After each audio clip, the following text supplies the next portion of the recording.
Hi, I'm Karl Taylor. Welcome to Karl Taylor Education Live. Today my special guest is Rachell Smith. She is a celebrity fashion and portrait photographer. Before we meet Rachell and talk to her about her career and her work, let's just take a look at what she does so you guys can get a flavour for who we're going to be speaking to.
Rachell, hello, welcome to the show. Hello, thanks for having me. Thank you so much for joining us today. Originally, 6 months ago, or way back in March, you were meant to be here in person, sat right here, but unfortunately, current situations mean this. I'm at home instead. Yes, you're at home instead. Now, we're going to be obviously going through lots of your work. But first of all, let me say there's some great clips from that video, and amazing work in your portfolio. I see there you photograph some of the most amazing people: Marion Cotillard, Anna Taylor-Joy, Lily Collins. It's just not fair. I want your job. So where do your ideas come from on a shoot? The outfits, the look, the lighting. Talk us through how you plan a shoot, or what happens from the moment the phone rings? Oh, it's a really good question. I'm going to try and do it as short as I possibly can. So, I mean, as you know, I shoot a lot of celebrities. So let's say it's a celebrity shoot that I'm doing. Yep. It really, I mean, obviously collaboration is very important to me. So my photographs are a collaboration of, working with a great stylist, hair and makeup person, art director, all of these people. And if the celebrity is promoting a show in particular, we might consider, what the show is that they're promoting. So, if I'm photographing an actress who's, going to be in a period drama, for instance, we might consider compiling some references together that have like a little nod towards that. But I think what's so great about, my line of work is that we kind of like the possibilities are endless, really. I mean, you really are starting from blank canvas, and I'm a little bit of a reference queen. I have like many mood boards that I compile together, send to my clients. She says we like that one, we don't like this one, and the one that we do like, we work on it. But I think most of the people that I work with, they know that that the person is very important to me. So obviously styling and hair and makeup, that is equally as important. But it's about the experience. What about, say, for example, your decisions about, a lot of your work? Some of it is in the studio, a lot of it is on location, some of it may be in a celebrity's home, I'm guessing. Who makes those decisions? Is that, where does the creativity on that come from?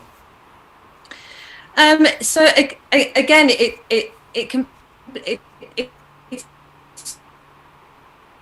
it depends on.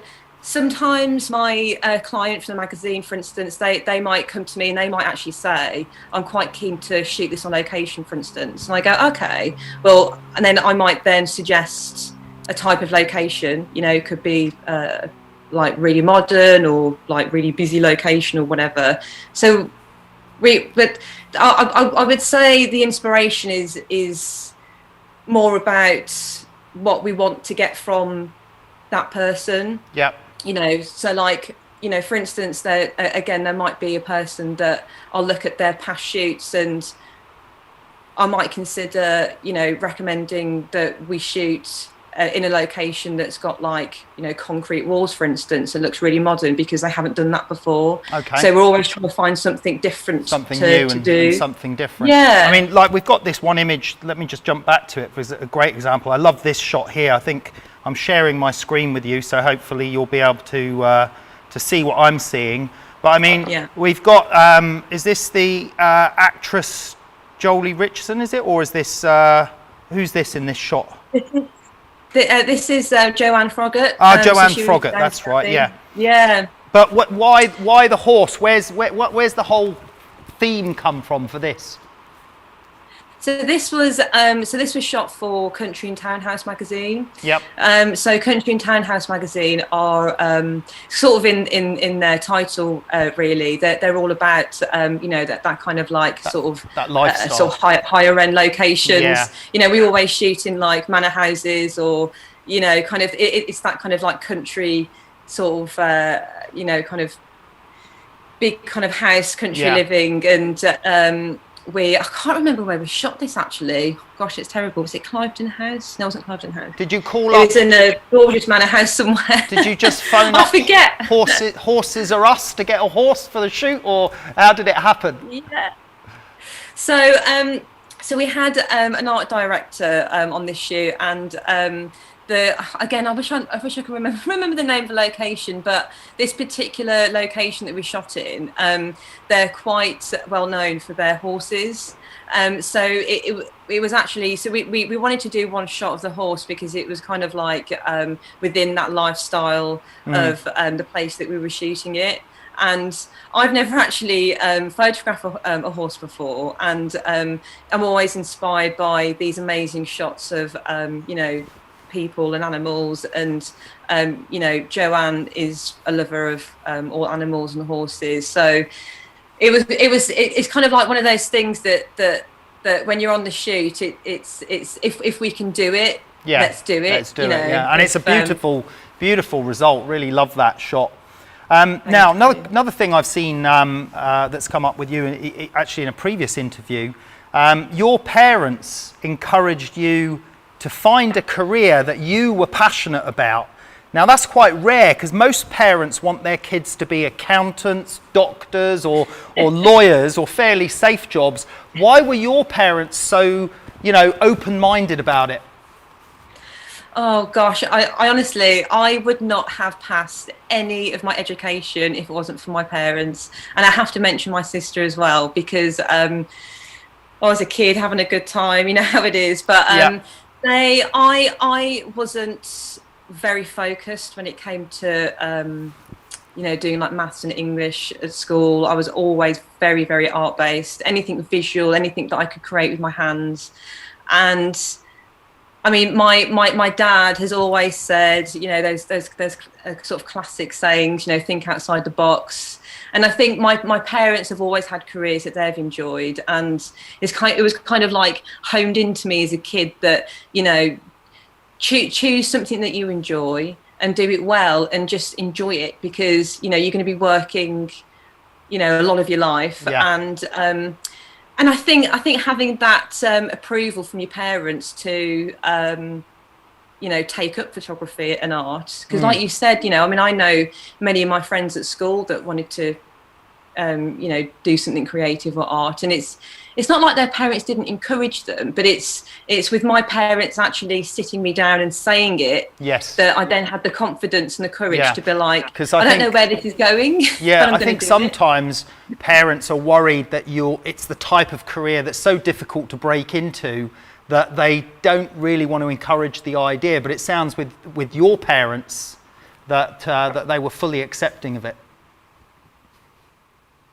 Yeah, absolutely. And you know, I left school at 16 and I went to art college and took photography at full time, and it did feel like a risk, I guess, but because I enjoyed it, it was just a no-brainer for me. And I went from being an okay student to being the top of my class, because you know, it wasn't a burden to like go to a class, or you know, it wasn't like, oh god, I've got to wake up and go to university. I just absolutely loved creating and coming up with ideas, and you know, developing film and understanding how photography works. And I kind of I used to actually draw and paint quite well at that time of my life, and I really want to take it up again, because I'm not too sure whether I can draw anymore at the moment, because it's my whole life's about photography. I'm sure it would come back to you like that.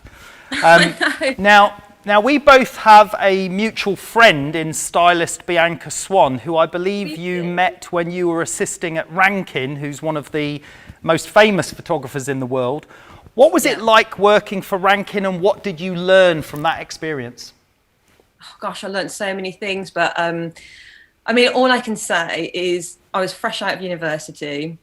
I'm not knocking university, it was great, but I was so keen to get some proper work experience. And I think one of the best things that came out of university was, you know, the community that I built there. And one of my friends at the time said, you know, Rankin's looking for a new assistant, why don't you apply? And I did, and I got in. And you know, coming from a fairly small place out of London to all of a sudden, you know, I mean, it wasn't just like going into the industry small, you know, as you said. I mean, you know, Rankin's such a busy photographer and he's so huge.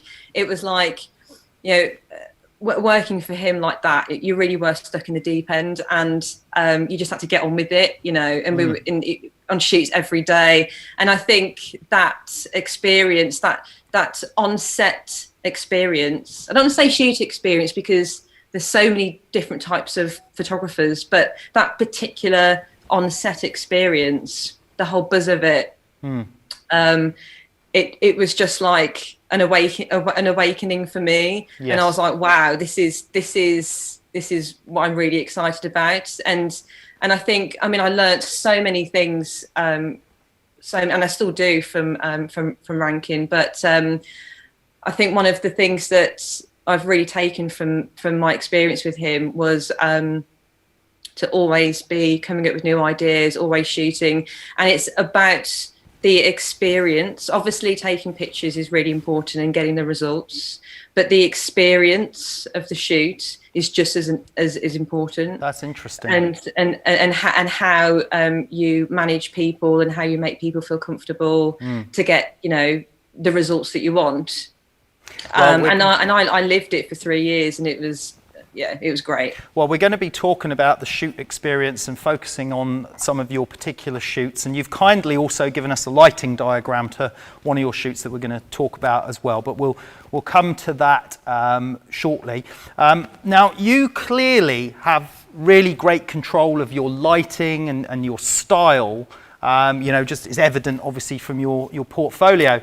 But are there occasions on these big shoots when everything just doesn't work, or it goes wrong, or, you know, temperamental celebrities, or equipment failure, or any other meltdowns? Has there anything like that ever happened, and how do you handle it?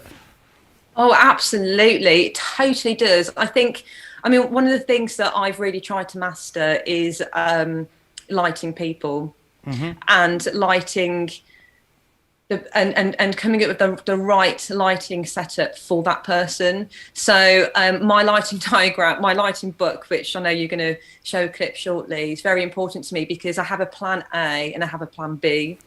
So I always group my assistants together. You know, when you know someone's in a celebrity or model, whoever's in hair and makeup, and I'll show them my diagrams. We'll set up, and I'm like, this is the look and the feel that I want. And then because you never know how really know how that lighting is going to look until you've taken that shot or first couple of shots. I always have a plan B, and that plan B has to move very quickly. Yes, I bet. So I always have, if I don't have those lights, I make sure I have those plan B lights ready so I can go to it very quickly. Yeah. And I do have a go-to lighting setup that I think suits pretty much everybody. The sort of fail-safe lighting setup. Yeah, totally. And so that's sort of how I work, really. I'm very, very organised, Karl. I'm a bit of a freak when it comes to being organised. But so you've got a bit of OCD going on there. Yeah. Excellent. All right. Well, look. While we're on the subject, let me just jump out of these pictures and let's just find one in particular. Many of our viewers will obviously be Netflix viewers, and there's the wonderful Anna Taylor-Joy here that you photographed, and she was in the Queen's Gambit, which has been a hugely popular series on Netflix. And again, you have also the lighting diagram for that shot, but there's also a couple of other shots here of her as well. I assume that was this on the same shoot as the one with the yellow dress, or was this a different day? No, it's the same shoot. The same shoot. Right, now talk us through. This looks obviously a studio-based shoot based on the background I'm seeing, and then your lighting diagram. Was it for this particular shot here? It was, it absolutely was. Spot okay. On, yeah. Now, let's just talk about the shoot itself. You know, wonderful actress. You know, beautiful model as well. Where did these amazing outfits come from? Who decided on that? Did you have a stylist to work with on that? How did that work out?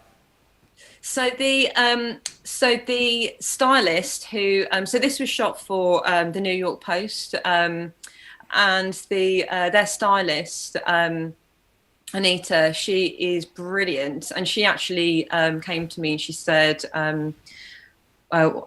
Rach, can you shoot Anya? I have a collection of amazing pieces. She wanted it to be, it was during New York Fashion Week at the time. Okay. So she really wanted to push the fashion and silhouettes and make it a little bit more fashiony than the average portrait shoot. And I said to her, this is perfect for Anya because she really embraces, I had actually worked with her previously, so I had the knowledge there of already working with her and knowing that she was perfect for this concept because she, like I said, she embraces fashion. She's, you know, super confident in front of the camera. So we knew that we had, we knew that we had the right person to do this sort of lighting setup with. And it is a beautiful lighting, and you've kindly provided for our audience a lighting diagram. We're going to take some questions from our audience shortly, but let me just bring this up. I'm just going to shrink you down a little bit on screen. So this is from your sketchbook, is it, of your lighting diagrams? Tell us a bit about what's going on here. So firstly, can I just apologise for my very messy handwriting? It's not normally for show, but I hope people can read and see it properly. So so this is one page or 2 pages from my lighting Bible, and this was my plan A. Yeah. Which worked very, very well. I was quite inspired by. I wanted to do something very hard lit. You know, higher kind of contrast. Like, high contrasts, like kind of inspired a little bit like by Nick Knight. You know, because he shoots with a lot of like sort of hard small lights lighting up different areas, and I really wanted that feel with this, so I kind of suggested that we shot it in a studio on a cove, so we could get that really beautiful fall off and the grey. So what have you got here? Have you got a beauty dish at the top there, or is that just a wide reflector? No, that's a beauty dish. Yeah. I am obsessed with beauty dishes. I use them all the time, even for a little bit of fill in the eyes. Yeah, so that great modifier. That was very. When I shot this particular shot with Anya, I did say, I did mention to her that the light's going to be very top heavy on her, so she knew that her chin couldn't be too far down because the light's coming from above. So and that's where we came up with this kind of like she's kind of looking sort of slightly up. She's not too up, but you can kind of see where the shadows are. Yeah, well, it makes a lovely contouring, doesn't it, under the cheekbones there? Yeah. So that's a beauty dish, and that beauty dish, if you can see, it's just highlighting her hair, her face, and just the very, very top of the dress. You can see the white netting of the dress a little bit more than you can underneath. Yeah. So that beauty dish is just highlighting that area. Yeah. And then obviously her legs are dark because there's no light hitting it. And what I found really interesting on this is that you mentioned that you used a sort of harder snoot light just for the clothes. Yeah. So that actually, if you can look at the picture of the studio, there's the light on the floor down here. Yeah. Yeah. So that I used. I didn't use a normal snoot that you can attach to the light. I wanted to make my own, to make it really, really small, to make it a really small aperture. Yeah. So I used black wrap instead and just taped it. That wasn't actually used for that particular shot. Right. Because her legs and her are dark, but a couple of other shots from that shoot, there's one where she's wearing a really huge flowy dress, and I really wanted to ping out the colours of that. Right. So my assistant, because she was moving a lot as well, I couldn't put it on a stand, so I had to get one of my lovely assistants moving to hold it. Yeah. Exactly. Yeah. And then I see there's another light mentioned there for some backlighting coming through the dress. Yeah, that's right. So the softbox, again, you can't really see it on this shot, but the softbox right at the back there, it just gives a little bit of light in the back there, just so she's not completely in the dark. Yeah. You can see that little rim of light. Yeah. And the other light on the stand that's just bouncing back into the cove right at the far back. Yeah. I didn't want the background dark, but I didn't want it, because it was so far off the background, I didn't want it to be pitch black. Yeah. So I just wanted to just fill in the space enough for it to be a particular grey. Yeah. I didn't need to flag that light because it was so far away from her. It wasn't really spilling onto her too much. Yeah. Okay, I'm just going to stop a screen share now so we can bring you full screen. We've got some questions coming, I believe, from our audience. Now, I may have to repeat the questions because obviously you're not here in the studio, so you can't hear Emma who's asking the questions, but go ahead, Emma. Yeah, we've got a question from David. From David. So he asks, please ask Rachel, what is her appeal and motivation for the body positive images?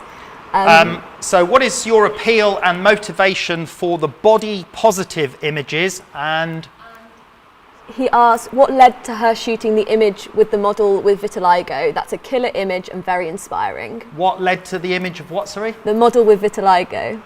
The model with? Vitiligo. Vitiligo. There's a very inspiring image that David said. Yeah, I mean, the fashion world in particular has really been moving on the last decade with, diversity and, it's not just one particular type of model anymore. And I really wanted to become a part of that movement.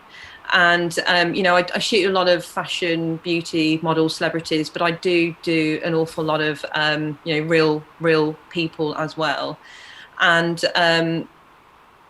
it's just very important for me to be a part of that movement and to be a spokesperson for that as well. And I think there's a lot of because I've been on thousands and thousands of shoots. It really is my job to make sure that people walk away and have a great experience, feel great about themselves, and we're all different shapes and sizes, and look how beautiful. Well,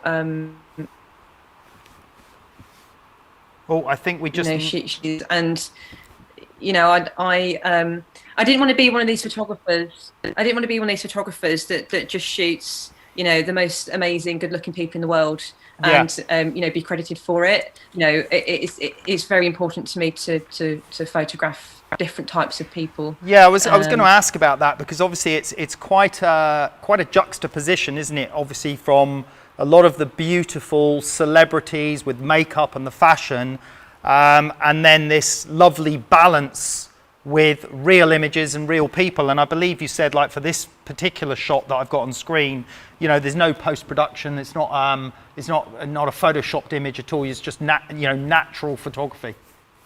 Yeah, absolutely. So this is part of an ongoing personal project of women that I've either cast or have come to me and said, I want to have the experience. I want to have something that I can, hold with me for the rest of my life and be proud of it. Because being a part of a shoot or on set is so normal to me, and it's not normal for a lot of people, and a lot of people want to embrace that as well and experience it, even if it's just for a day. And it's so much fun. So this project is sort of ongoing, and I'm photographing a range of different women. Some women that have suffered from body confidence issues or cancer, or and we just have fun. I'm like, let's just have no makeup. Just come with your hair how it normally is. Let's just strip away everything, all the styling and all the glamorous hair and makeup, and let's just do an amazing portrait of you. Yeah. And your experience of today, and that's what those pictures are about. Yeah. Fantastic. Let's take another question, please, Emma. We've had quite a few sort of similar questions. So from Andy and from Sanket about what your process is when shooting people, especially maybe celebrities who aren't experienced models. How do you guide them through that shoot? So what your process is when shooting people, especially maybe celebrities who aren't experienced models, or like celebrities that aren't experienced models. What's your process? I assume, though, that most celebrities, being actors, they're comfortable in front of a camera. But do you ever come across a situation with non-model celebrities that don't really know what to do? How do you guide them? How do you work with them? It's actually more common than people think. I've photographed so many actors, and they all say to me, even though they may have done many of the shoots before, that they're comfortable acting because they're acting, and that's what they do, and that's what they're trained to do. Whereas when they're on a shoot, which is it's not their job, but it's a part of their job because they're having to promote what they're doing. It's that they're having to be fully them. So they, that they're not as a lot of celebrities that I photograph, are really honest with me about that. But I think my approach is, I kind of will see how they are on the day, and just have a little chat with them, go through the shoot mood board, tell them what we're doing, and I'm just really honest with them, and I'll say, how much direction do you want? Do you want me to really, really direct you? Because some people actually prefer to just have their music on and be like, okay, cool, tell me what sort of vibe you want, and position, and then that they prefer to go with the flow of it. Yeah. But so it is very. I'm very very sure that I make them feel as comfortable as possible by giving them the chance to tell me what they prefer and what they want from the shoot. Right, right. And I also find it really I also find it really important that they try on the clothes before we shoot, because if they feel good and they're happy and they're like, you know, like what we're going to shoot as well, then that helps. Yeah. Instead of trying to force something that's forced them to wear something that they don't feel like is them and they feel uncomfortable with. So it's kind of like managing a whole range of different things, I suppose. But I mean, I like the experience to be fun for them. I like them to feel like they're part of a family, and that we're going to just have a lovely day and shoot, and there's nothing to worry about. Well, it's actually it's interesting, because that leads me on to one of my next questions. It's obvious from your work and portfolio that, you know, you've got a great talent, but do you think that good photography and the type of work that you do needs more than lighting and photography skills? You know, does it need those other attributes of a certain type of personality to do the work you do? Is that why you do it so well? Are you a good people person? So it certainly works for me. I mean, I can't speak for other photographers because there's so many, you know, in this sort of line of photography, there's so many great ones that work so differently. But for me, 100% being a people person works. I mean, you know, I can remember first moving to London and thinking, oh, I've got this really strong, thick West Midlands accent. No one's going to understand me. Oh, I need to, you know, do I need to act a certain way? Do I need to be, you know, this? Do I need to be like this type? This? And when I decided to go from assistant to photographer, I said to myself, I need to be me, because that's yeah. You know, what else can I do? You know, and absolutely. And I'm loud. I laugh a lot. I talk a lot. You know, it's such a huge part of my work, and just being 100% who I am, and being a people person. Great. And I think that shows, I mean, it certainly shows in your work that the people, your subjects, you know, are revealing themselves, you know, very positively or very beautifully. Let's take this picture here, for example, that I've got on screen. Can you see my screen at the moment? Yeah. I love this shot. Absolutely love this shot. This looks more of a fashion image than a celebrity. I wouldn't recognise who that was if it is a celebrity. But tell me a little bit about this picture. So this is actually commissioned by Rankin. Oh, really? We're still connected, yeah. Okay. So this was recently shot for Hunger magazine, which is his newest publication, and I've been working with a new stylist sort of throughout this year, and we wanted to do something kind of a bit like witchy, Halloween related. Even though she doesn't particularly look like a witch, but we wanted to do something, and I wanted to do something a bit different, because I wanted to do something a little bit more kind of darker, a little bit more edgy kind of like, looking. Yeah, a little bit more edgy. So we came to Rankin with this concept and said, you know, can we shoot this for Hunger? And he really loved the idea. And I still wanted it to be like really super clean, you know, really nice lighting. And so yeah, we shot that. I think it was about a month ago. So that this is sort of fairly recent. And I love it. You know, it was kind of like doing something really edgy and really clean, but still keeping it within. So that's quite a funny little story there. You used to work as an assistant for Rankin, and now he sends you work from time to time. Yeah.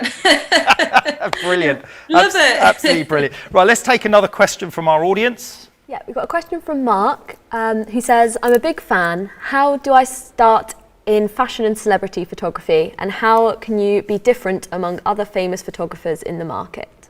Did you hear that, or shall I repeat it? Would you mind repeating it? Yeah, question from Mark. He says he's a big fan of your work. How does someone get started in celebrity and fashion photography and make a name for themselves in the market? Yeah, that or set themselves apart from the others in the market. So I mean, going back to my assisting experience with Rankin, I before I worked for him, I was always interested in. I was always inspired by fashion photographers' work and celebrity portrait photographers' work. So I kind of knew that was sort of my avenue as a photographer. So kind of working with Rankin obviously made it very clear to me that that is the line of work that I want to do. Do you think that the assisting role? I did a lot of sort of test shoots. For me, assisting was very important. Yeah, I was going to say, do you think that's a sort of breakthrough role for upcoming fashion photographers, or can they take other routes? I mean, you can absolutely take other routes. I mean, assisting worked for me because I met a lot of people, and I became, built up my confidence, if you like. But I mean, I know a lot of people that have a lot of other fashion photographers and celebrity photographers that never assisted and did really well. But I think, if you have a body of work that you're really proud of, and you contact the right people. I mean, I always was quite keen when I first became a photographer, if you like. I was very keen to start working for publications quite soon. Because that's where you get the chance to work with amazing celebrities and shoot lovely, gorgeous fashion and beauty. So it didn't happen straight away for me. I mean, I spent a couple of years saving up, test shooting, trying to make some connections with like model agencies, for instance. Celebrity agents. I mean, back in the early day, and I still do some now. I used to do a lot of what we call stock shoots. So if there's like a young up and coming actor who needs a set of images that they can use for PR themselves, I would do a lot of those. So, after a couple of years time, you end up with a portfolio of work, and it just grows and grows, and it's still growing now, and it's still changing, and I'm still evolving and, doing all those things now. And then, I may have contacted a publication a year before that I didn't hear back from. And then, now I've got more work that I want to show them, so I'll contact them again, and then they reply, have a meeting, we do a shoot. Yeah. I know I'm making it sound really, really simple and easy, because lots and lots of hard work, and yeah, but it is that persistence and tenacity and building your portfolio. I don't imagine for many that there's just one breakthrough moment. I would guess it's a collective of many things. Absolutely, 100%. And it's funny. It's like it's quite good to talk about it, because it's years and years of hard work and lots of people not getting back to you when you're trying to get the right number for this right contact at this company or magazine, and you can't find it, so then you have to try and find another way, and there's a lot of admin in the background. But then I would imagine once the ball gets rolling and you've done a few jobs for a few of these magazines, then they're going to pick up the phone again. Yeah, 100%. And I mean, what's amazing now is I have such amazing clients that, such dedicated clients that they'll just come, the work does come to me. I still have to obviously, get my portfolio out there and have meetings, of course, because you're always working with new people all the time. It is a great achievement to be a busy photographer and to have those contacts and those people that put that trust in you to sell their magazine, if you like, or their brand. And how long have you been doing this now? Is it 10 years? Was it something like that? Yeah, 10 years as a photographer, and then 3 years assisting before that. Yeah, and relatively speaking, certainly compared to me, you're still quite young. You're 34 years old. So it's a successful career, I think, for someone that young at 34. Oh, thank you. Doing very well. So that leads me onto a question that I had here. Where do you see yourself in 10 more years when you're 44-year-old? A 44-year-old. What would you have liked to achieve? What do you think is going to change in the industry? What's your future vision? Apart from doing many more shoots and hopefully photographing more amazing, interesting people that have got great stories.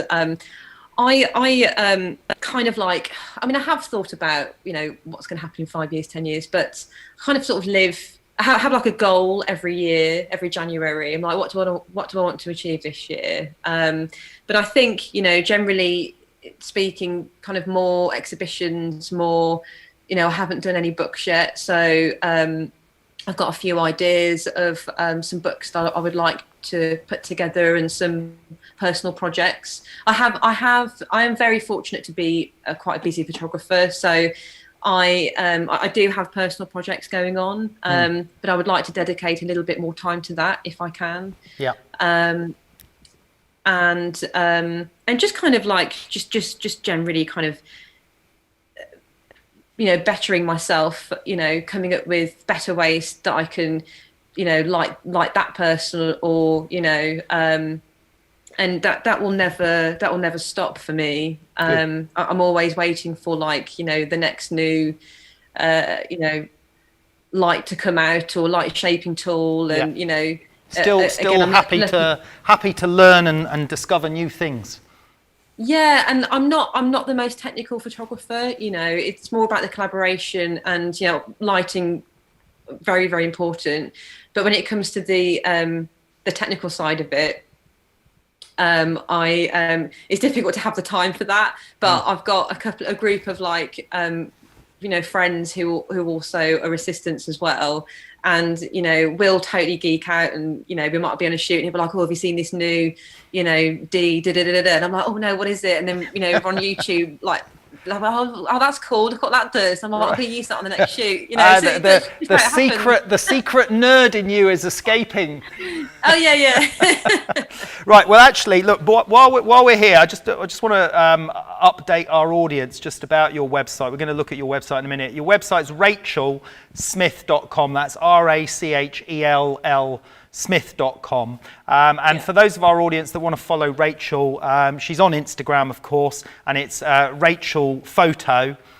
So you can keep up to date with some of Rachel's latest amazing work there on Instagram. We'll bring that up again at the end of the show. Now, one question I've got about your website was just in terms of how you clarify yourself as a photographer, because on your website, which is, you've just redone your website, you've got in your top menus there, editorial, celebrity, commercial, and motion we're going to come to later. But where do you classify yourself as a photographer? Explain to our audience what the difference is between, for example, editorial and commercial, and why editorial is your first menu choice on your website. So editorial is editorial is where you have more freedom. So the ideas with the team that you're working with for that shoot, it really is 100% your vision, as opposed to commercial, which I'm still proud of all of my work, but the commercial will be a brand or a client, for instance, coming to you saying, we've got this brief, we would love for you to shoot it. This is background that we're doing, these are the models that we're shooting. So there's less, your input is lessened than the editorial stuff. So you have more creative freedom with editorial. Exactly. So the editorial work, if you like, is more of your creative portfolio.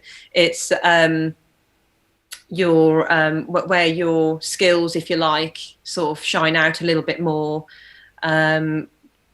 Bit more kind of edgy sort of stuff. You know, it's like the Harper's Bazaar covers and the Elle covers, and that's all that stuff in there. Fantastic. So that's how. Now we've got. There was a lovely shot here, and I saw it in one of the video clips. This is a very famous supermodel. What's her name? Coco Rocha. Coco Rocha. And you know, where did the idea come from to have her leaning over this glass table in this unusual pose? Because I saw it in one of the video clips and I thought, wow, that looks amazing. And then it obviously renders this incredible photograph. But you know, you were obviously given the creative freedom to play around with that. What made you go in that direction? So we're firstly this shoot. Firstly with this shoot, we literally had about an hour to shoot her, right? Because it was during Paris Fashion Week. I was on the Eurostar on my way to Paris, and with no fault of Coco, she was running late because she had a show that day and then another shoot. So it was actually in the night time, and she got there, and I just said to her, you know, we've got 6 outfits that we would like to shoot. These are them. We had some very expensive jewellery from Bulgari, as you can see that she's wearing there.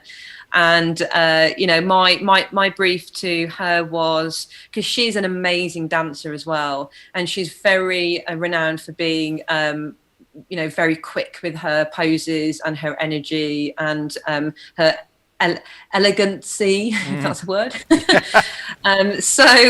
Just made up a word there. I do that all the time. So we really didn't have a lot of budget for the shoot, to be honest, but we found this location that we were able to shoot in that was close to, there's all these other factors in it, you know, that we had to be close to where she was so she could get there. And I kind of briefed her and I said, you know, we do have some of this amazing jewellery that we would like to get in the shot. We don't have a lot of time, but I actually would like you to have the creative freedom to do like slightly weird, obscure, you know, kind of almost like cat-like poses, yes, or like elevated like, poses, you know.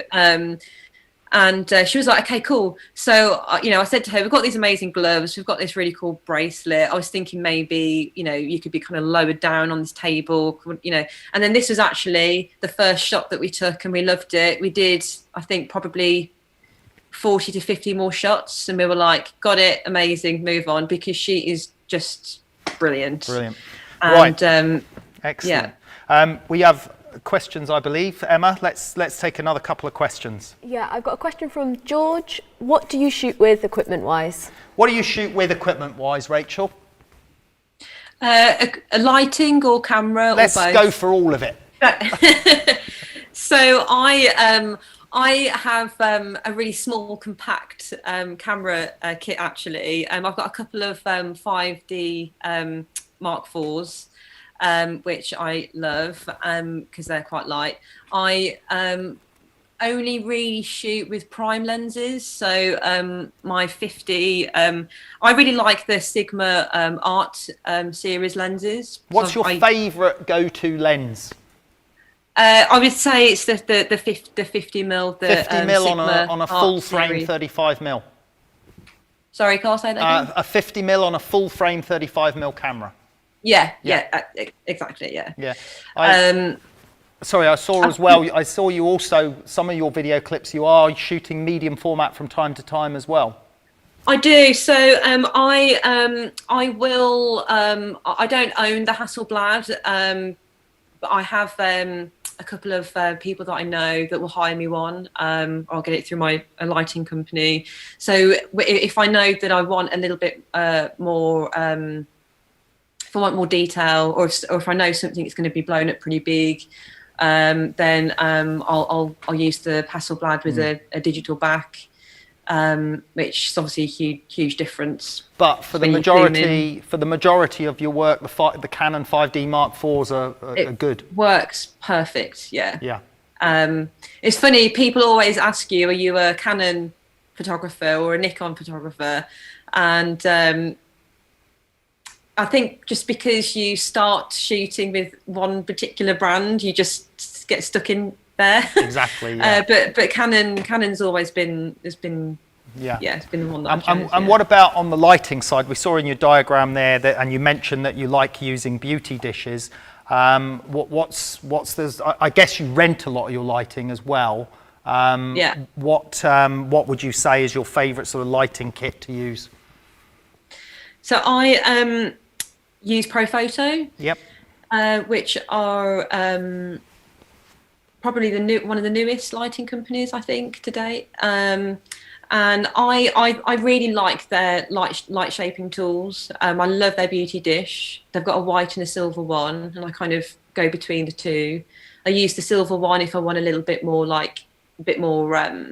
sparkle. Sort of silver glow sparkle. Yeah.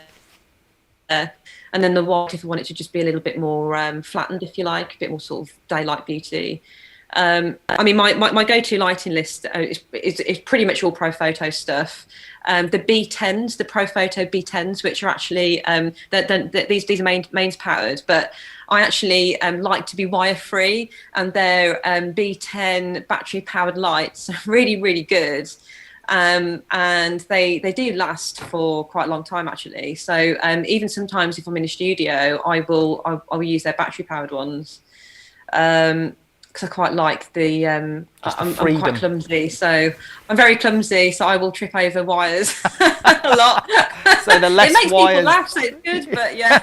The less wires. I like to be wire free. Yeah, the less wires, the better. Okay, let's take another question, please, Emma. Yeah. David asks, can you give some pointers on how you elevate clients to look and feel like celebrities? Can you give some pointers on how you elevate clients to look and feel like celebrities, if they're not celebrities already, of course?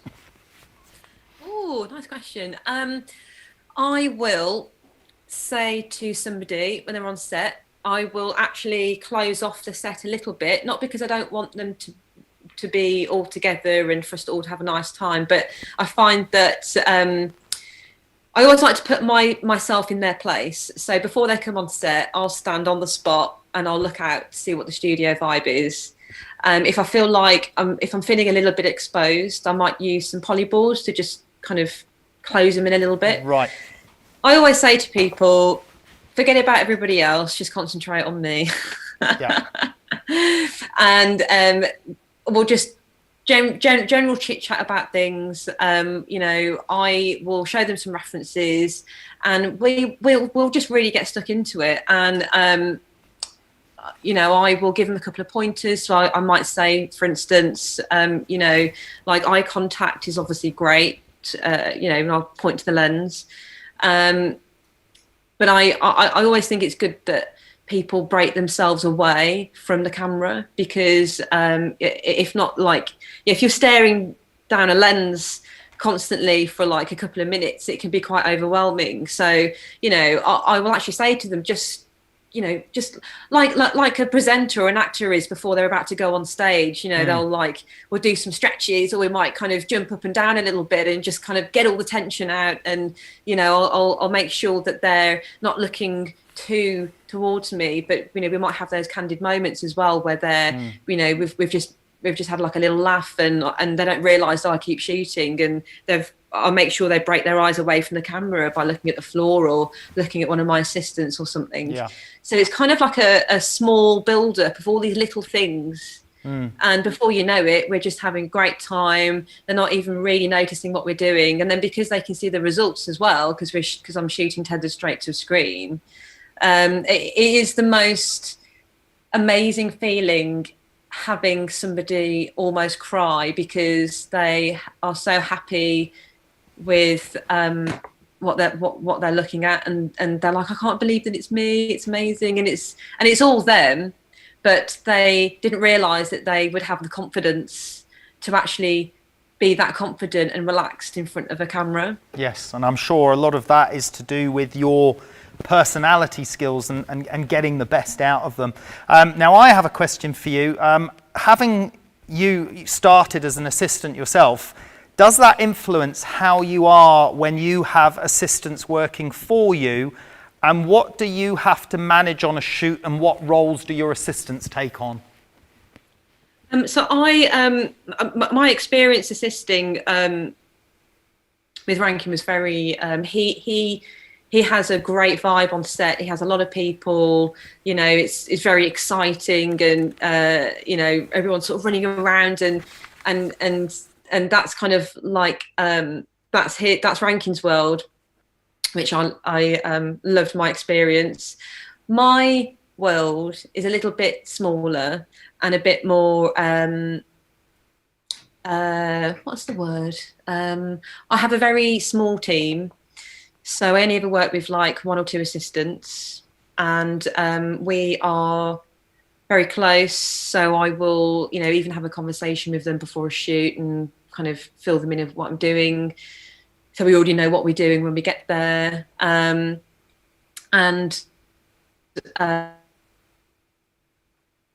them completely when it comes to it's very hard sometimes when you're first on a shoot, because you want to give your team 100% attention, because you want to make sure everything's been set up right, and you need to obviously like test and approve it and make sure you're happy. But then I'm also having to like talk to everybody else, go through the mood boards and the ideas with everybody else, make sure the person's comfortable and they're happy, and hair and makeup are brief, the stylist is, we know what we're going to shoot, and my client's happy and they're comfortable. So I'm trying to manage and juggle all these people, but I always try and give everybody at least 5 minutes as soon as I walk in the door.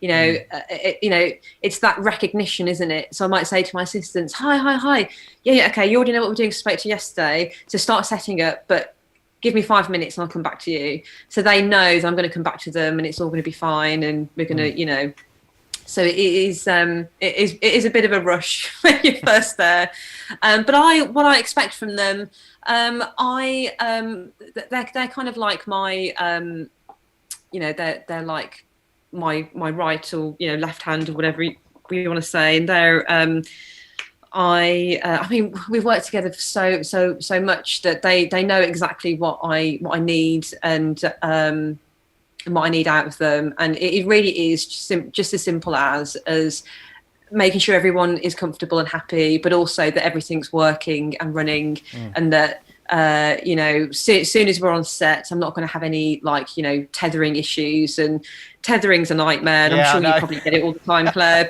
Karl, but I'm literally like I'm getting to a point sometimes where I'm going to chuck my camera across the room because I'm like, the tethering's not working again, but it's one of those things, isn't it? Yeah. So, yeah. Okay, right. I'm sure we've still got many more questions. Let's take another couple of questions, Emma. Yeah, I've got a question from Tom. Who do you look for inspiration? Whose work moves you? Who do you look who do you look to for inspiration? Whose work moves you? And I'm going to add to that, do you get inspiration from any other sources other than just photography? So many great photographers that I've studied over the years. I mean, there's loads of contemporary photographers that I love as well. Like Liz Collins. I love Liz Collins' work. Her lighting is just amazing. I've always sort of looked at her for inspiration. I think she's with CLM. My biggest inspiration is kind of the old time classic photographers like Man Ray.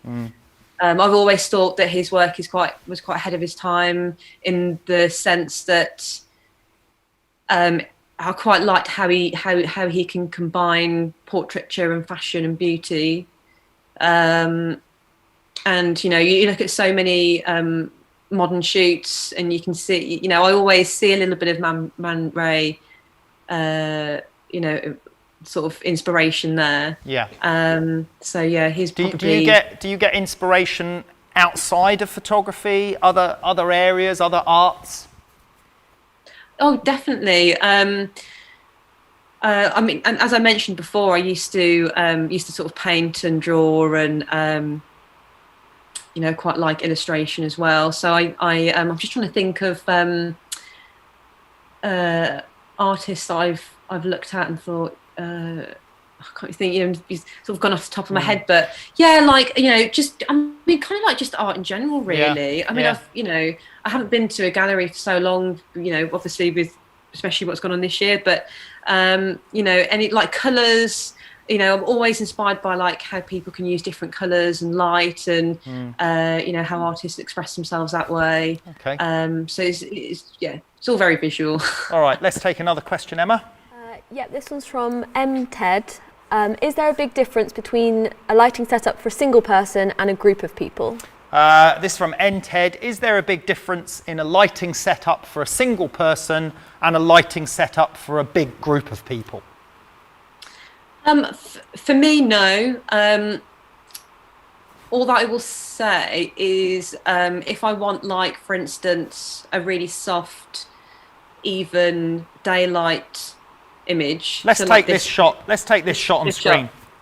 So this was shot for Marks and Spencer's, and I wanted a very soft, approachable, kind of glossy light. I say glossy, but it you know, it's got that very sort of like kind of daylighty feel to it. So if I was shooting just one of them with the same light, I would just have a smaller. So like, for instance, if you take like a 6x6 frame with a, you know, half a stop diffuser, silk diffuser on it, I would probably just use that for one person and have like a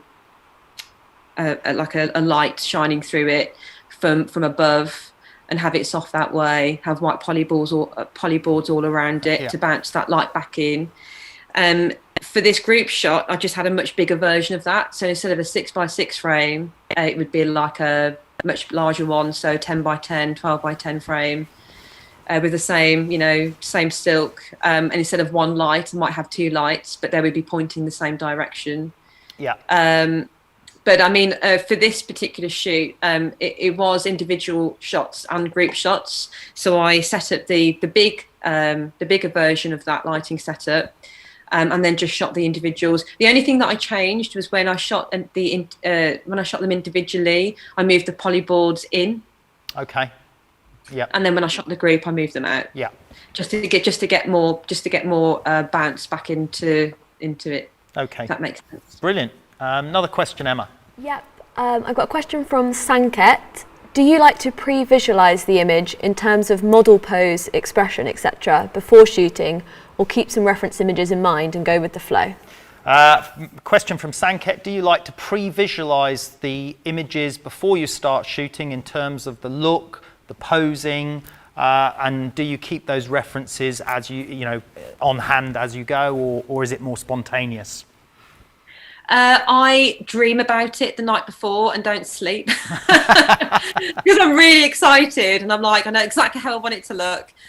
So I really am quite sleep deprived a lot of the time because my brain does not stop moving. Yeah, yeah. But no, that is very true. But I do have a lot of references. I'll probably have a group of like 8 or 10 references.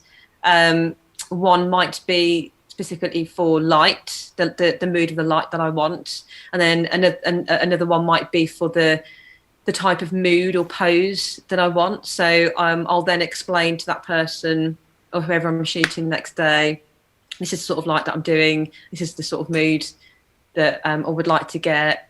So that really does, references really do help me. Yeah. Yeah, they do help me. It's sometimes shoots can be spontaneous. You know, things, you know, always change when you're on set. But I am very organised. Good. I mean, that's the thing with, I suppose, fashion and that editorial type stuff.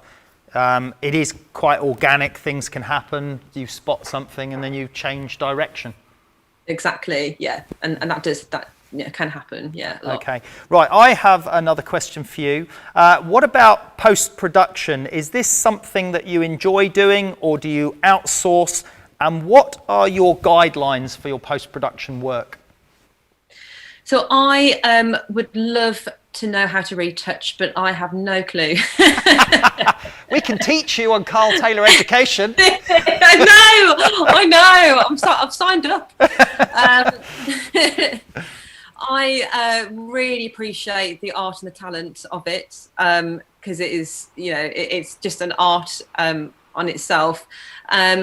I suppose coming from more of a I would be too busy for it anyway, and I know that's a really good position to be in, and I'm very grateful for that. But do you give the retouchers any guidelines of how far you want them to take the retouching, or a particular tint, or what's your instructions? So I will write many notes. I've got a couple of retouchers that I outsource to. The one's really good at skin. The one's really good at like grading or colours. But most of my comments are always the same, really. I'm like very natural skin retouch. Yeah. As in, I mean, this is Anya again on that previous one, and she may look really retouched, but she's, it's the light and and again, Amber. But these are very naturally beautiful people. My work is very minimal retouch. Yeah. And that's really important to me as well. Yeah. Right, another question from me. Now that you've been working professionally for over a decade, if you could go back in time to tell yourself something from what you know now, what would it be? It would be to not panic.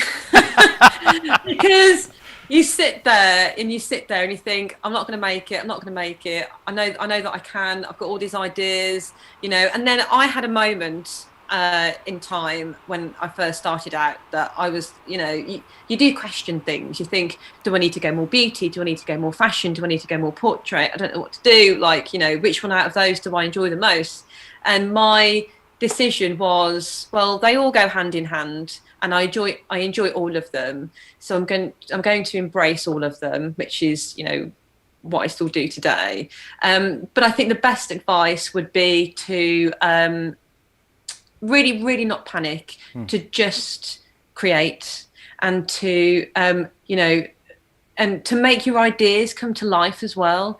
It's so easy to have all these ideas. You might write it down, or I wouldn't mind doing a shoot like this, or drawing it out or coming up with a reference, but to actually, make those happen, and to concentrate on quality over quantity all the time. I went to a couple of meetings earlier on in my career, which I don't have any regrets at all, because it's all a learning curve, but I had too much different variations of stuff in this portfolio, and it was in front of the wrong person. So for instance, if you're going to go to someone that's going to commission a photographer that's more beauty led, and you've looked at the shoots that they've commissioned in the past, and it might be that they just do very clean beauty shots, and that's the kind of thing. I would make sure that you still want them to be inspired by you and to look at different things, but the portfolio has to be right for that person. More focused. So really, like, I had a meeting once in the early days, and really lovely lady, and she actually said to me, she loved my work and it was great, but like I said, it was a little bit all too mumble jumbled, and she said to me, even if someone has 3 shoots or 3 different types of editorials that they come to me, which normally, that's a small portfolio, but if those 3 shoots are out of this world and they're really represent who you are as a photographer, now that's way more impressive than panicking and thinking, I need to prove that I've done all this stuff. So definitely the quality over quantity thing. And it also sounds like if you were able to go back in time and see yourself 10 years ago, you could have taken yourself one of those T-shirts that says "Keep calm and carry on." Right, let's take another question from the audience. Yeah, we've got a question from Andy. What do you enjoy most about your work? What do you enjoy most about your work, from Andy? The people, collaboration. I absolutely love the collaboration of all the people that I work with, and people that I've worked with a lot, new people. There's just something. So it sounds a little bit cheesy, but there's something really magical about. You just can't beat it. Like you're all sitting around and you're coming up with all these ideas, and you've got your thing, they've got their thing, and you're combining all your talents together, and so it's that, and then the on shoot experience. But I think because I get to meet so many different types of people and so many people that have got great stories, and that's one thing that I really enjoy about it as well. Great. Now, another question from me. I'm just going to jump over to the website here a second. You're represented by WIB agency here, and they've got lots of your amazing work posted there. Tell us a little bit about working with agencies, what freedom you have. Do you have to take all of your bookings through the agency? Do you take bookings yourself directly? How does that balance of working with an agency pan out for you?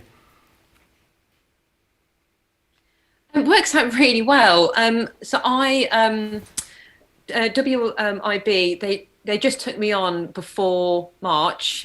Oh, perfect timing. So as you can imagine, it was like we were raring to go. We were like, okay, great, getting all the things ready, and then so it's been a little bit of a slow start with us, but I love it. So I'm very active when it comes to speaking with my agent, and if I have new editorial work, for instance, so if I've just shot something, I'll make sure that I send it to them when it comes out, and I'll tell them who was a part of the shoot, so then oh sorry, that was my doorbell. So then they can it's like Amazon delivery. Do you want to go and get it? Sorry about that.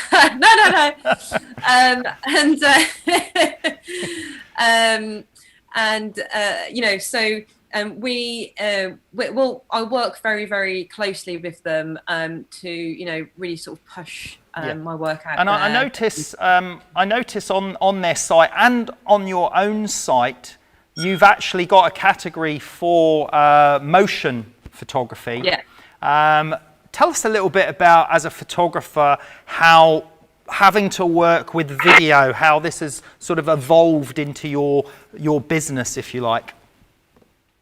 I'm actually a self-shooter when it comes to video, and I think it was only really about 3 or 4 years ago that I kind of started to shoot video, but it's always part of a still shoot. So I went to, for example, Jamaica with Boots in early on in the year, in February. And, my client said to me, she said, listen, look, Rach, we've got these 3 shoots that we want to do, as in stills, but how do you feel about shooting some video? Just very kind of like quick, beautiful, 10 to 20 second. I feel like my motion stuff is an extension of my stills. Yeah. So, that will be, it's kind of how I look at it, really. It's kind of like a sort of moving version of my photographs. So yeah, it's kind of just how I work, really. And I actually really enjoy filming. So, do you shoot that video work on the 5D Mark IVs, or do you use different cameras for that? I'll use the 5D Mark IV, but I'll have like one that to shoot video on, and then one to shoot stills on, just so I'm not having to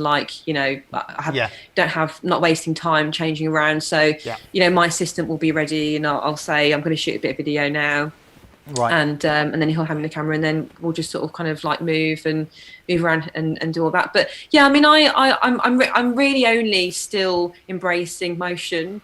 I have done a lot of videos, but I guess I'm quite fortunate to be in nice places with nice models, and nice environment, so that always helps. Now talking about, you know, the different genres, say, between stills and video, we know there's obviously lots of genres of photography, from product photography, still life, wedding, advertising, scientific, cars, automotive, architectural, photojournalism. For me, I don't think personally I could handle wedding photography and the chaos of it all. Is there one genre of photography that you don't think you'd be very good at, and why? Oh, interesting. So I have always thought that still life would really not be for me, because I really like being around people and the buzz of that.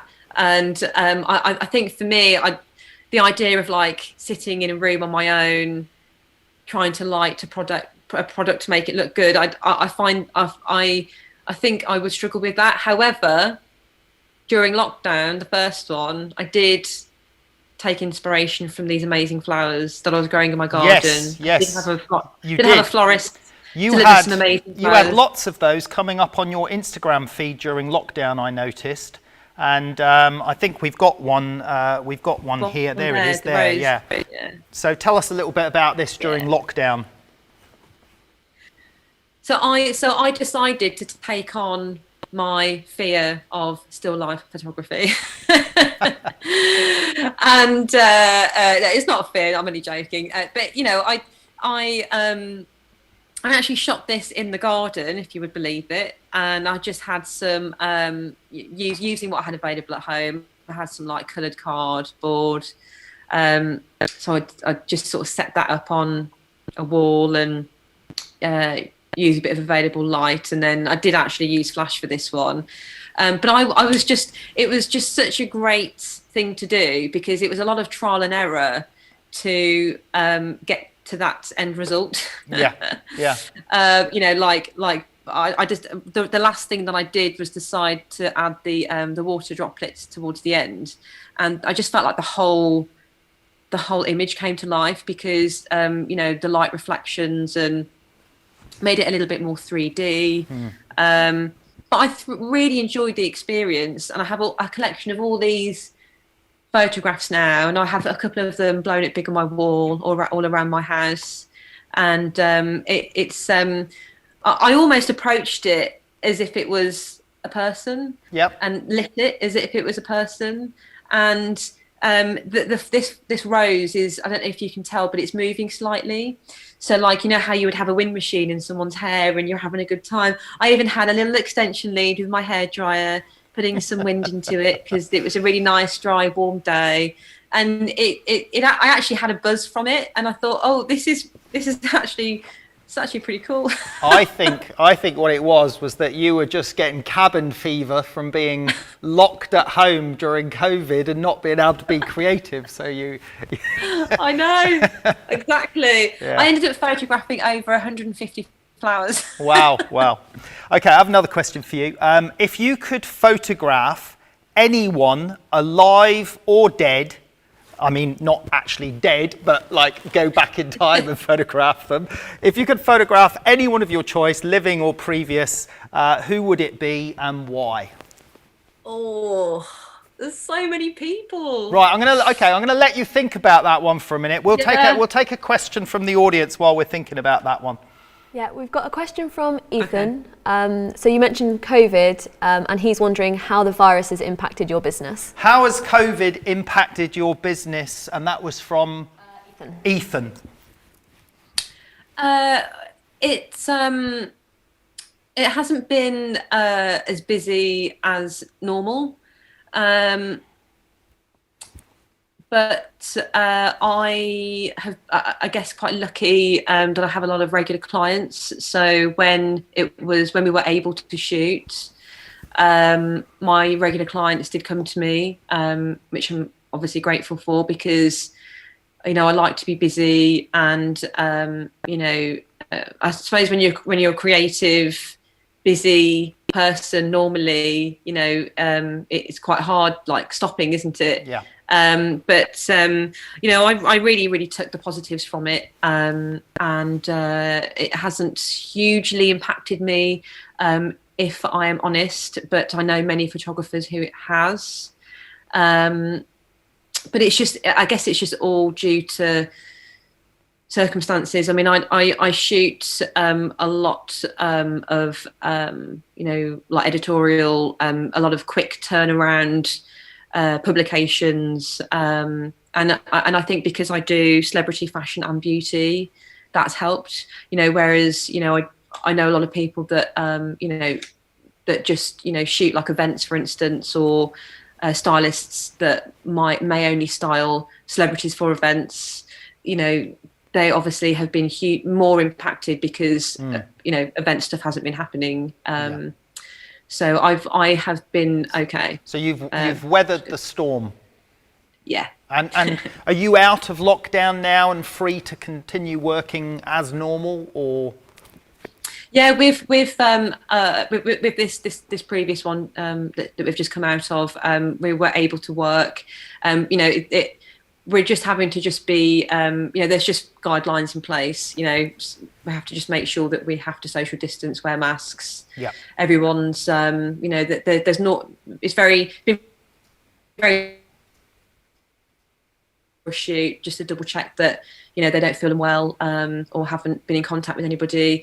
So it has been a little bit challenging in the sense that a normal shoot environment is I'm a hugger, so everyone hugs and they're like, oh come on, it's been a bit different, but you have to. We've just all learnt to channel the energy from afar. Yeah, no hugging allowed on shoots anymore. Right, we're flying through this. We've got less than 10 minutes left. Let's take a couple more questions from the audience. Yeah, I've got a question here from Georgie. How did you find the experience of transitioning from working for Rankin as his assistant to becoming a photographer in your own right? And how do you know when was the right time to spread your wings? Question from Georgie. How did you find the transition from working for Rankin as an assistant to then going to working for yourself? And how did you know when it was the right time to spread your wings? It was very, very difficult. I spent almost 3 years assisting Rankin, and it was a very scary moment. I think I got to a point where I knew that I had the confidence that I can do this myself now. And that was sort of in my mind for a couple of months. And, because Rankin's so busy and you're at work all the time, I didn't have much time to think about it and think about starting my own business and myself as a photographer. So I knew that I had to leave fairly soon at that point. And it was really, really hard, because you're a part of this amazing world. And then, I knew that I was going to wake up one day and then not have that lovely bubble craziness, like traveling there doing this, and it was really daunting actually, but also amazing that it motivated me so much when I did wake up that morning on my own for the first time out of work thinking, oh, here we go. And I made a promise to my parents. I said to them, I'm going to do it, I'm going to work really, really hard. I had saved up a little bit of money, and so I knew that I kind of pre-planned it, if I didn't have any work for a couple of months or 6 months, that I could just about survive. So I worked my socks off, just trying to get the right portfolio together and find the right contacts. And it's all worked out rather well, I'd say, plus the fact he's also still a client, so... I know, it's brilliant. So you've done well there. Let's take another question. I've got a question from Laszlo. Do you use flash or continuous lighting, and why? From a question from Laszlo, do you use flash or continuous lighting the most, and which or why? I use both quite regularly, but I'd probably say I use flash in the studio a little bit more. because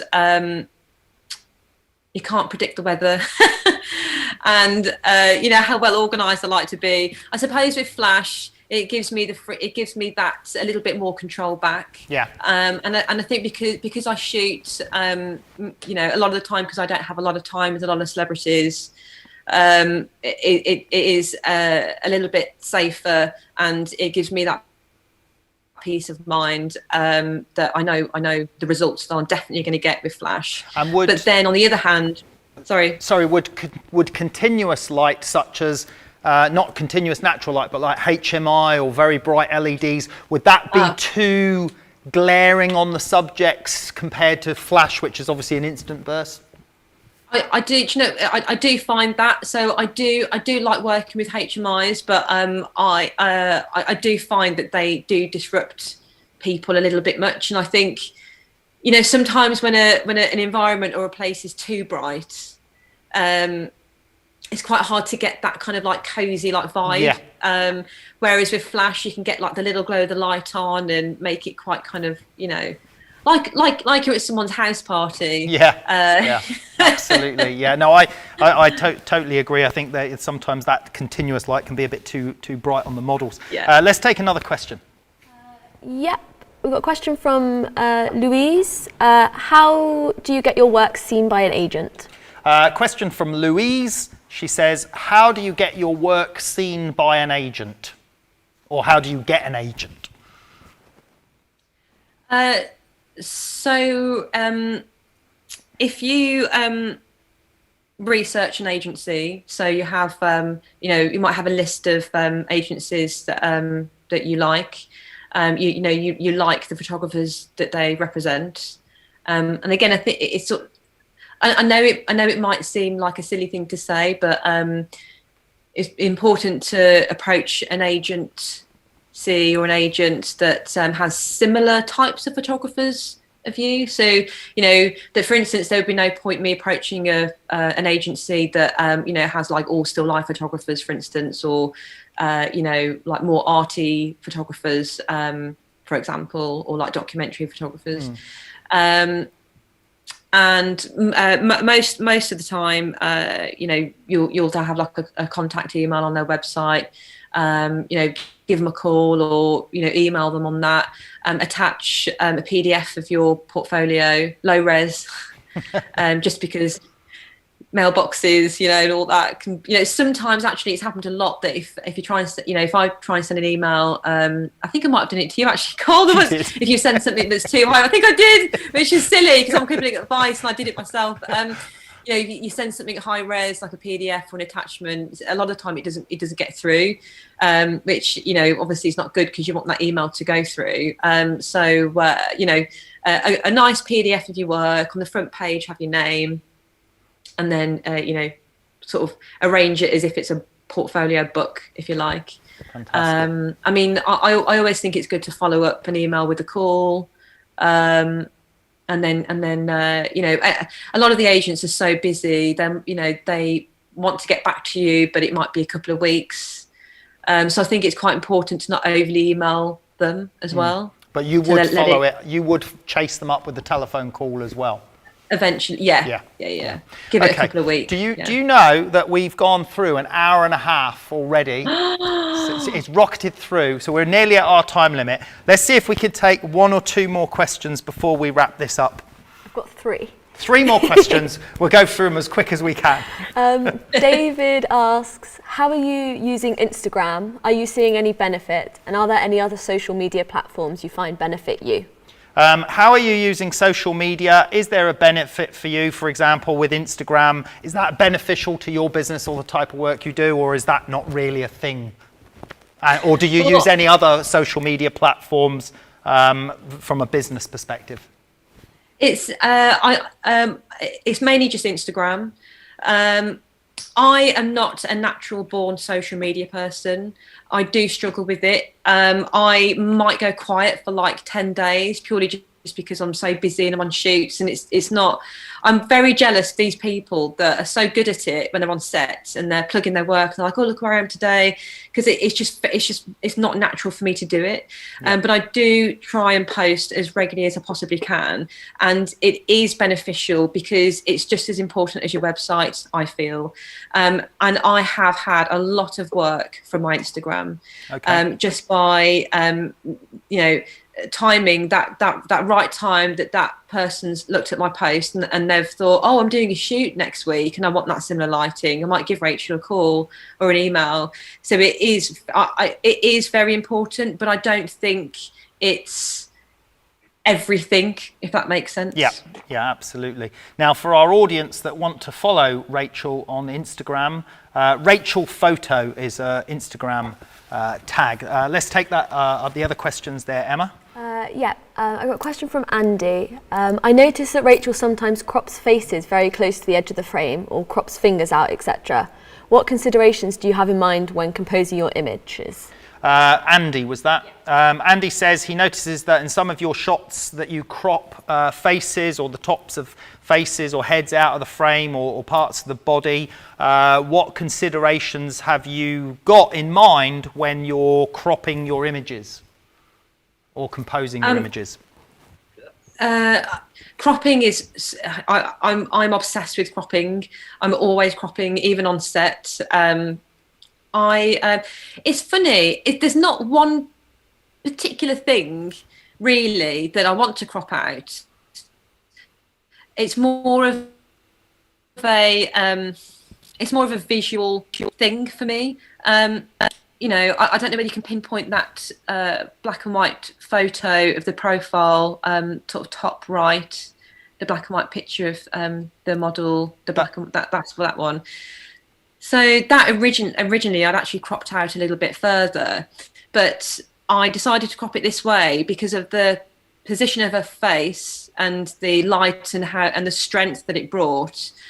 I wanted the crop to either side of her head and the top of her head to be quite equal. Mm-hmm. So it filled the frame almost as if it was a bit abstract in a way. So cropping is a different experience for me for different pictures, if that helps. Do you tend to shoot a little bit more loosely knowing you can crop later, or do you actually compose the tighter crop sometimes in camera? I crop, I give a lot of space, so I will shoot at a much further back and then crop it in. Yeah. Okay, so you've got a safety zone to choose later. Yeah, absolutely. Yeah. Okay, great. All right, last question we've got time for. Last question from Ted. When you made the break, what gear did you start with, and was it owned or rented? So when you made the break on your own, this question's from Ted.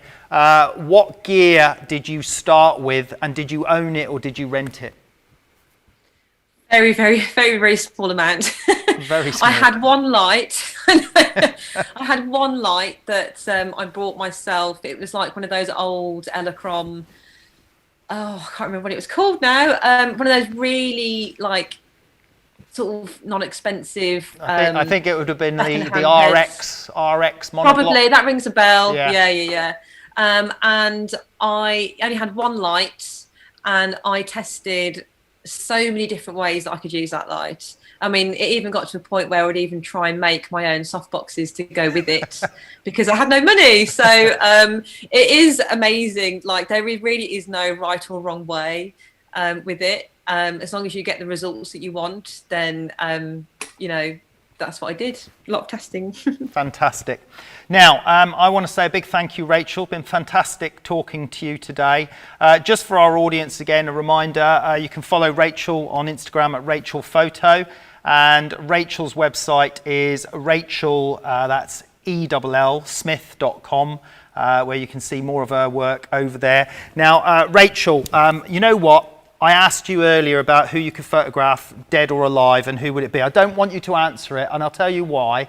Because I have only got through half of my questions, and we've got more questions there. You were due to come here. When this whole COVID nightmare is over and we can freely travel, I would love to get you here as a guest, and then we can go through this again and go through some of the remaining questions. So That would be lovely. Thank you very much you. for joining us today. It's been a pleasure. I will speak to you soon. Thank you. Bye. Cheers. Bye. So thank you everyone for joining us. Hope you enjoyed that show today. That was a fantastic chat with Rachel. Some great insights about her career and her work. And as I said, follow over on Instagram at Rachel Photo, and the website is rachellsmith.com. I'm Karl Taylor. This is Karl Taylor Education Live. Thanks very much for joining us. We'll see you next time.